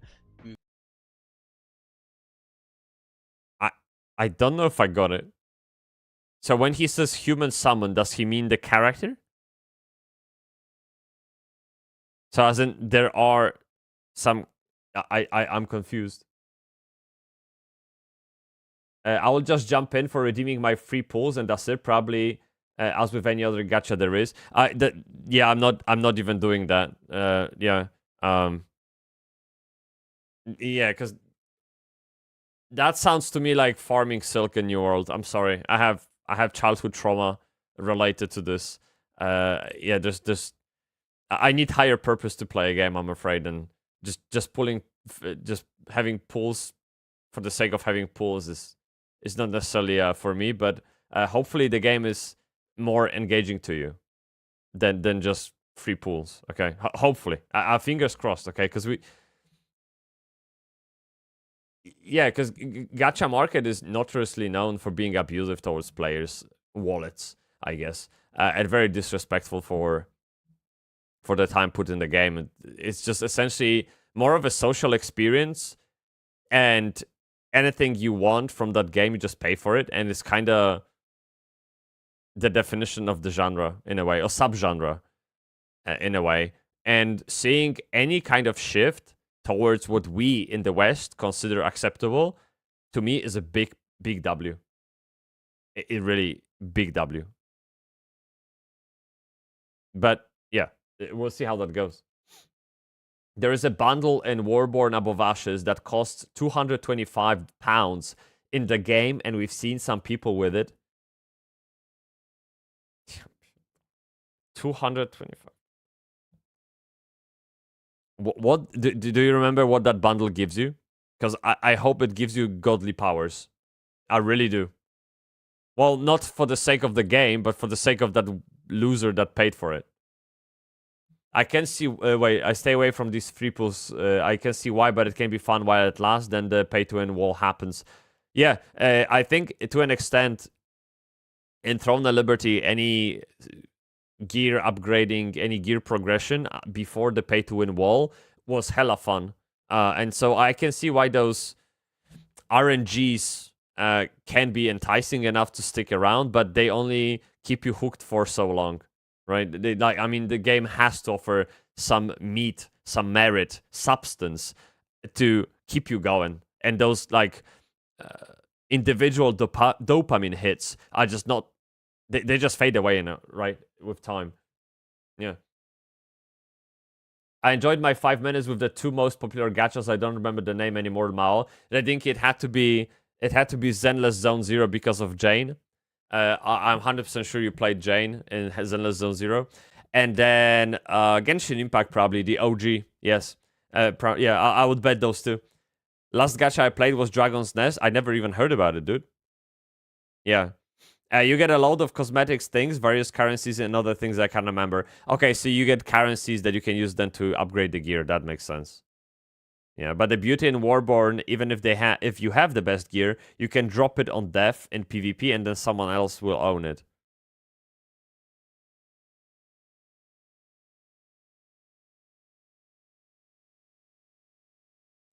Guys, imagine buying your power for £225, and then you die. Fuck him. Good. Good. Yes. I actually like that. Maybe they will learn to not buy it.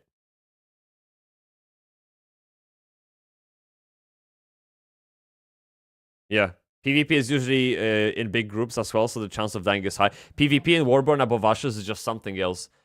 It's fucking explosion of effects, man. It's just insane, and I fucking love that. But the thing is, like, how can you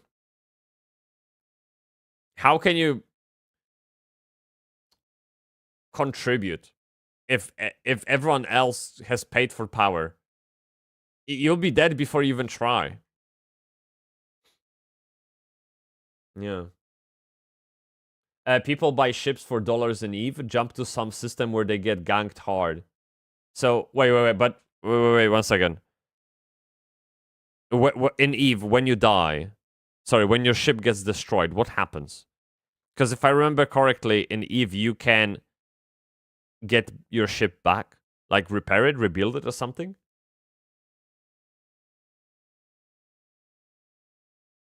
You lose it and people scrap it. Holy shit. So in EVE, okay. Fuck. You know what? Do you know how I never considered that to be a monetization system? You guys giving me ideas now. So you are capitalizing on those losers by making them think they are powerful. And when they die, you take that away and someone else gets it who won it in a fair fight. Actually impressive that he won over someone with pay-to-win gear. And then that sucker will resurrect and he will want to pay for that again. That is fucking genius.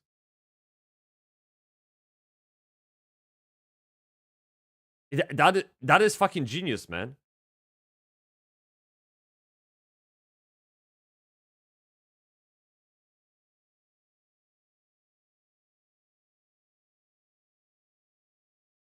So I guess in a way, if you wanna cheat in a game, which to me pay to win is cheating. If you want to cheat in a game, you eventually find out. Yeah. Pay to win feels negligible at this stage, I must admit, but we will see how it evolves. How far in the game are you now? How far is the conflict? Because last time we played, we were just on the edge of the map, really. Like, just a couple of zones towards the center, right? Yeah. If you do not know a thing on how to survive in EVE, then even with super strong ships, you can easily die. That is good. That is good. I like that very much. And I think what also defends Warborn above Ashes is what Ryu said a little while ago.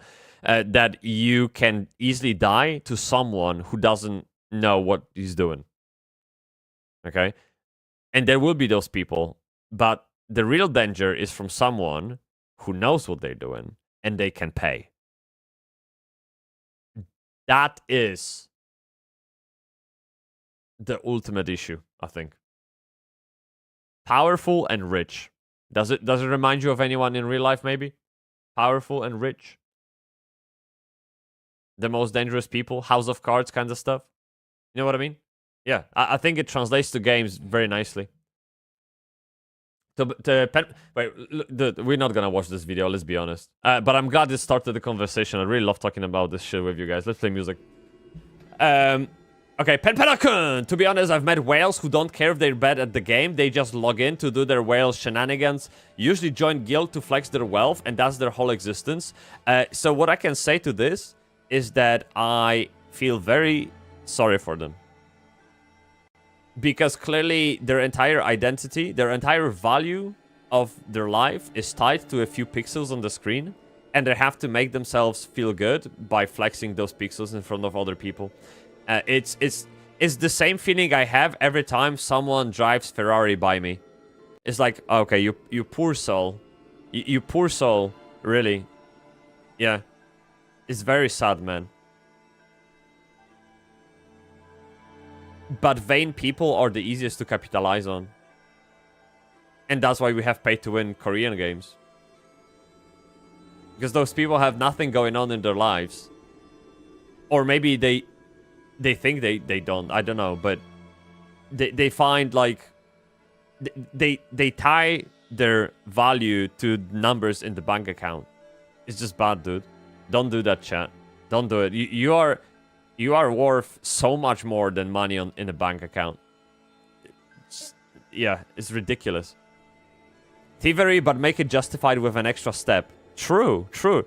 Maybe, Redinki, how about we sit down at some point when we will be building an MMO and we monetize. We think of a plan to monetize the game in a way that only fucks whales.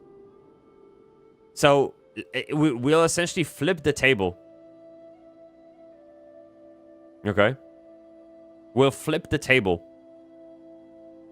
Until now, whales were fucking us because of the power they bought. Now, we'll fuck them and make them think they won, but they didn't.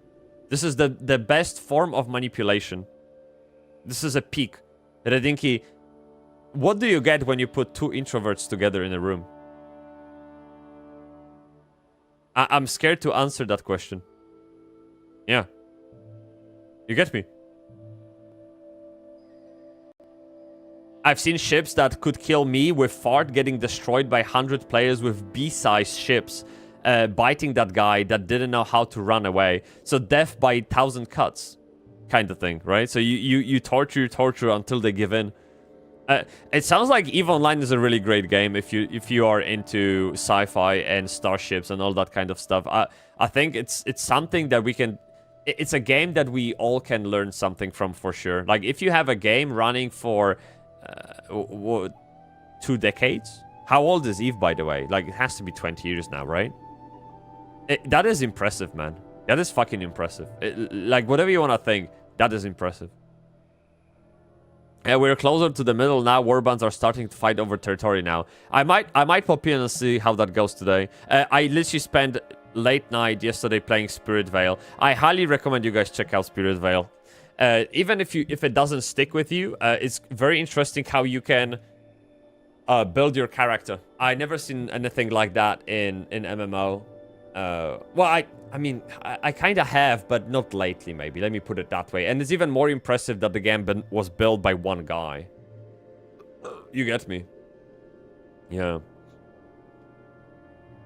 There can be a correlation with that and waifus, but don't quote me. Hey, I will tell you about the other correlation. a correlation between guys having big cars.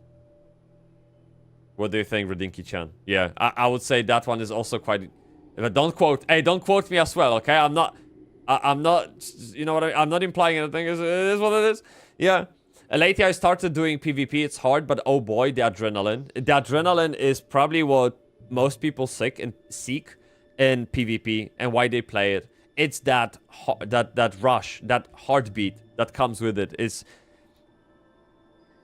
every time I engage in PvP, I can feel heart rate going up immediately because there's a risk. There's something that you're risking your life in a game, of course.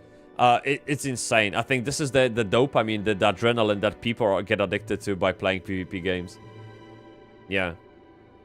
But I totally get that. I had that feeling when I played arenas in World of Warcraft a while ago. Well, in the previous life, pretty much at this point.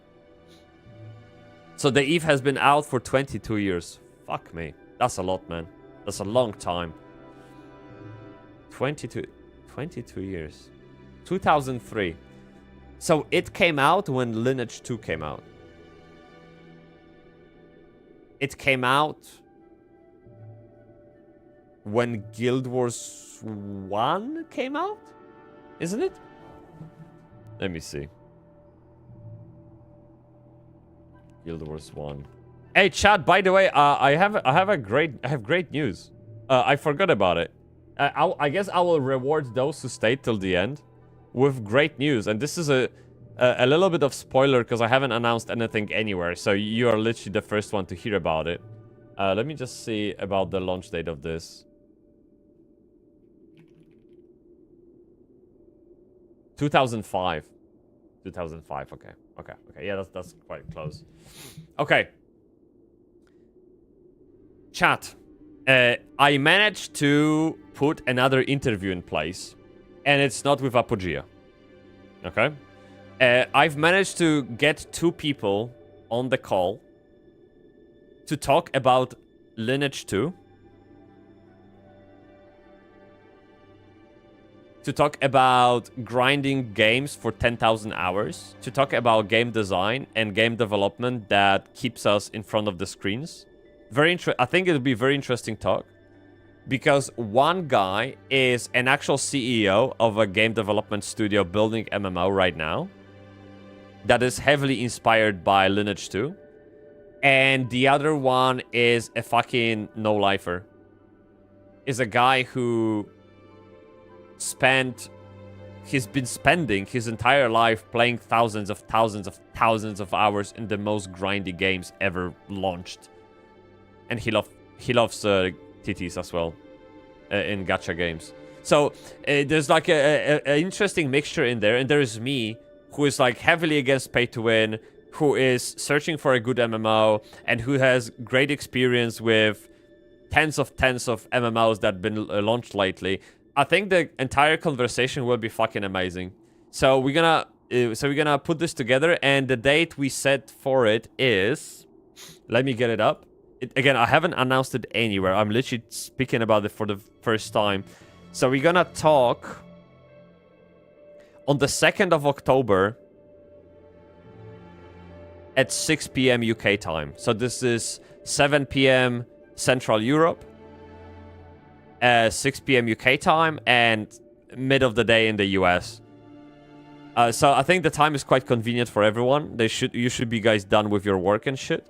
And yeah, we're gonna sit down. I don't know how long we're gonna talk for, but nonetheless, I think it's going to be great fun, really.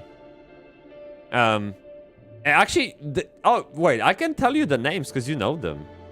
Yeah, I can easily tell you who the fuck that is. So the first guy is the guy who built Clash of Adventurers, or Clash of Adventurers, sorry. So this guy, the guy who built this game, is building Clash of Adventurers. So the CEO and game designer, game developer of this guy. Yeah, you know the face. He's been on the channel before. So this guy is coming. They just submitted a grant application for funding from Epic Games. So this is going to be interesting. And then the other guy... I will give you a spoiler. Poof. Do we know who that is? Do we know who that is?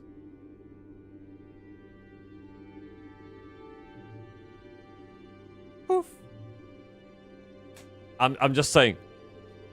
It's this one. It's the wizard. Okay, he's coming on. So we're gonna have a chat together. The wizard, Clash of Adventurers CEO and me. Okay. 2nd of October, 6 p.m. UK time. Yeah. Fuck yeah. Yeah, it's going... Yeah, it's going to be so fucking good, man. And the thing is that I spoke to him in private already, and he's like in the fucking war mode. He is like... He thinks that this conversation will be a PvP zone. Because he will like... He will die on the hill of Lineage 2 being the greatest game ever made. Right? And Fetson from Clash of Adventurers, he will die on a hill of Lineage 2 having many design flaws in the game design, like in the world, right? So one is like, okay, look, Lineage 2 is great from the player perspective, but from the development perspective is utter shit. And the other guy is, shut the fuck up, Lineage 2 is the best game ever made. And I'm in the middle. So this is what's gonna... It's gonna be fun, okay? Yeah, it's gonna be fun. I don't know if this guy from Clash of Adventure... Sorry, didn't mean to play it. I don't know if this person here is aware what's gonna happen.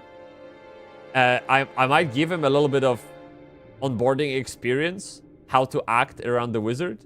But I think it's going to be fun so much, man. Yeah. You're going to be a mediator. Good luck. Thank you. I think I will do just fine. I have no worries. I only worry about the guests not liking each other.